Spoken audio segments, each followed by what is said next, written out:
के ऊपर charge negative है, तो दो इलेक्ट्रॉन है तो दो इलेक्ट्रॉन एक दूसरे को रिपेल करेंगे, ठीक है, एक दूसरे से दूर दूर भागेंगे, रिपल्शन होगी, ठीक है। जो फोर्सेस ऑफ अट्रैक्शन होती है ना, वो होती हैं अपोजिट चार्जेस के दरमियान, और जो फोर्सेस ऑफ रिपल्शन होती हैं वो सेम चार्जेस, जो एक जैसे चार्जेस होते हैं उनके दरमियान जो फोर्सेस होती हैं वो होती हैं फोर्सेस ऑफ रिपल्शन। अस्सलाम वालेकुम बच्चों, क्या हाल चाल, यकीन ठीक होंगे। आज हम स्टार्ट करेंगे स्पिन पेयर रिपल्शन यानी इलेक्ट्रॉनिक स्पिन की बात करेंगे। अगर आप मेरे चैनल पर न्यू हैं, चैनल को सब्सक्राइब कर दें, वीडियो अच्छी लगे तो लाइक कमेंट शेयर ज़रूर कर दें। स्पिन पेयर रिपल्शन क्या होती है? हमने फोर्स पढ़ी थी, फोर्सेस ऑफ अट्रैक्शन और फोर्सेस ऑफ रिपल्शन। जो फोर्सेस ऑफ अट्रैक्शन होती है ना, वो होती हैं अपोजिट चार्जेस के दरमियान, और जो फोर्सेस ऑफ रिपल्शन होती हैं वो सेम चार्जेस, जो एक जैसे चार्जेस होते हैं उनके दरमियान जो फोर्सेस होती हैं वो होती हैं फोर्सेस ऑफ रिपल्शन, यानी रिपल्ड करती हैं। अब एक जैसे चार्ज होंगे ना, वो एक दूसरे को रिपेल करेंगे, लेकिन अपोजिट चार्जेस होंगे वो एक दूसरे को अट्रैक्ट करेंगे। तो अपोजिट चार्जेस यानी प्लस माइनस की बात हो रही है तो ये अट्रैक्ट करेंगे, और जो सेम चार्जेस हैं वो एक दूसरे को रिपेल करेंगे, ठीक है, रिपल्शन। तो यहाँ पे इलेक्ट्रॉन पेयर स्पिन क्या चीज़ है? यहाँ पे स्पिन पेयर रिपल्शन ये इलेक्ट्रॉन्स की स्पिन है। When electron are spin paired in the same orbital.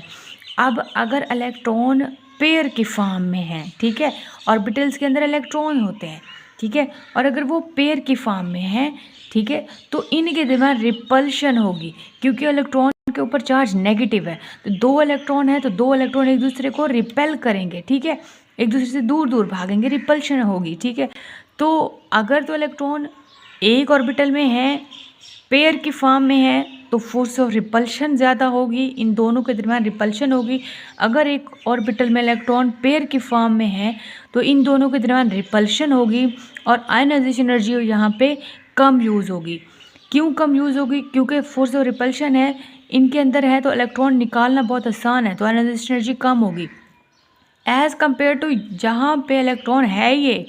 When electron are unpaired यानी पेयर नहीं है, यानी एक ही है यहाँ पे इलेक्ट्रॉन ऑर्बिटल के अंदर, तो फिर पेयर तो है नहीं, वो अनपेयर्ड है, तो उस इलेक्ट्रॉन्स अकेले को निकालना बहुत मुश्किल हो जाएगा, तो वहाँ पे आयनाइजेशन एनर्जी बहुत ज़्यादा होगी, तो वहाँ पे रिमूवल ऑफ इलेक्ट्रॉन भी डिफ़िकल्ट होगा। यहाँ पे लिखा हुआ है when electrons are unpaired no repulsion. जहाँ इलेक्ट्रॉन अनपेयर्ड है ऑर्बिटल के अंदर, एक ही इलेक्ट्रॉन खड़ा है, साथ कोई और है ही नहीं, तो वहाँ पे होगा क्या? वहाँ पे रिपल्शन नहीं होगी। जहाँ दो थे वहाँ रिपल्शन थी, जहाँ एक है वहाँ रिपल्शन नहीं है। इस एक इलेक्ट्रॉन को निकालना बहुत मुश्किल है, तो आयनाइजेशन एनर्जी बहुत ज़्यादा लगेगी, ठीक है। तो अब यहाँ पे है कि क्रोमियम की आयनाइजेशन एनर्जी ज़्यादा है एज़ कम्पेयर टू मैंगनीज। क्यों ज़्यादा है?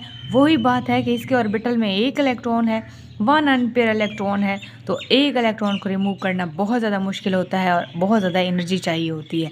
तो मैंगनीज़ में तो वो दो हैं, तो रिपल्शन ज़्यादा होती है, तो एनर्जी वहाँ कम है, तो क्रोमियम की इसलिए सबसे ज़्यादा है।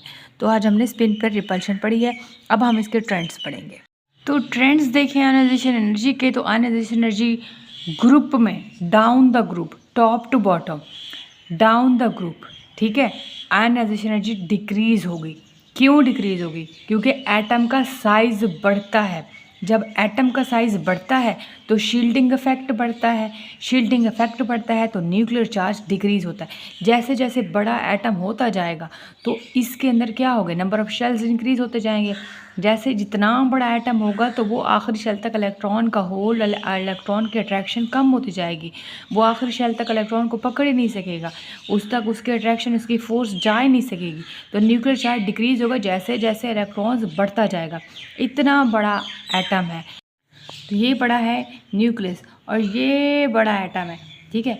तो यहाँ पे देखो तो ये इलेक्ट्रॉन है और ये न्यूक्लियस है, और यहाँ तक जाते जाते उसकी फोर्स जो है वो वीक हो जाएगी, तो न्यूक्लियर चार्ज डिक्रीज़ होगा जैसे उसका साइज़ बढ़ेगा। तो ionisation energy decrease down the group, reason है साइज़ ऑफ एटम इंक्रीज़ हो रहा है, तो शील्डिंग इफेक्ट बढ़ रहा है और न्यूक्लियर चार्ज डिक्रीज़ हो रहा है। लेकिन इन पीरियड्स में जब लेफ़्ट टू राइट हम देखें, लेफ़्ट टू राइट, तो नंबर ऑफ़ शेल्स वही रहेंगे, न्यूक्लियर चार्ज बढ़ेगा।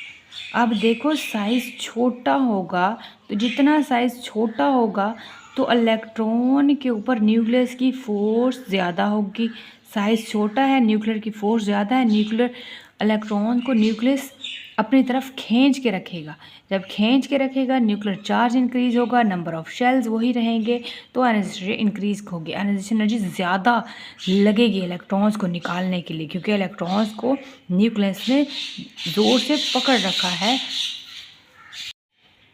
तो आयनाइजेशन एनर्जी इंक्रीज़ होगी पीरियड्स में लेफ़्ट टू राइट पीरियड्स में इलेक्ट्रॉन की energy, ionisation energy left to right ionisation energy periods में इंक्रीज़ होगी। क्यों? रीज़न ये है कि शेल वही रहेंगे, न्यूक्लियस की चार्ज, जो न्यूक्लियर चार्ज है ये इंक्रीज़ होगा, आयनाइजेशन एनर्जी बढ़ेगी। न्यूक्लियस ने इलेक्ट्रॉन्स को अपनी तरफ खींच के रखा है, तो यहाँ पे न्यूक्लियर चार्ज इंक्रीज़ हो रहा है, तो आयनाइजेशन एनर्जी ज़्यादा लगानी पड़ेगी उस इलेक्ट्रॉन को निकालने के लिए। तो अल्कली मेटल्स की आयनाइजेशन एनर्जी बहुत कम होती है, क्योंकि इनका साइज़ बड़ा होता है, और नोबल गैस की बहुत ज़्यादा हाई एनर्जी होती है, क्योंकि ये स्टेबल होती है, जहाँ से इलेक्ट्रॉन्स को निकालना बहुत मुश्किल होता है। तो जहाँ से इलेक्ट्रॉन को निकालना मुश्किल होगा वहाँ आयनाइजेशन एनर्जी ज़्यादा लगेगी। ठीक है, तो यहाँ तक कोई मसला हो ज़रूर पूछिएगा, और वीडियो अच्छी लगे तो लाइक कमेंट शेयर ज़रूर कर दें। मिलते हैं नेक्स्ट लेक्चर में, अपना ख्याल रखिएगा। Thank you so much. Allah हाफिज़।